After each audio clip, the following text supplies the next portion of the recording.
साठम ते पार्ल्याच्या प्लॉटचं काय झालं? मी गेलो होतो ना साहेब, मी स्वतः गेलो होतो. मी भेटलो त्याला एक दोनदा, प्रयत्न केला, पण साहेब तो भोसले जागा विकायलाच तयार नाही साहेब.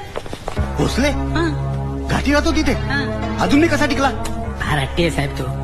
बाप जात्याचा पैसा आहे. कसला पैसा साहेब, बँकेत क्लार्क आहे, बंगला मेंटेन करायचे वांदेत. एक्झॅक्ट एरिया किती आहे? 1 एकर. 1 एकर म्हणजे 40,000 स्क्वेअर फीटचा एरिया, 2.5चा FSI, 2 टॉवर्स बनतील. गोसाले हाईट्स नंबर 1, गोसाले हाईट्स नंबर 2. पण साहेब तो जागा विकणार नाहीये ना. ए साठम, ते जाताना तुझ्या कमिशनचा पैसा घेऊन जा. अरे असे कित्येक गोसल्या खिशामध्ये घेऊन फिरतो. हा चाल.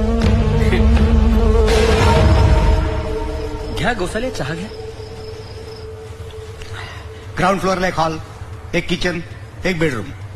वरती फर्स्ट फ्लोअरला अजून 2 बेडरूम, सेल्फ कंटेंट. आणि बाहेर पार्किंग सोबत तुम्हाला एक सँट्रो कार. स्टेशन पासून वॉकिंग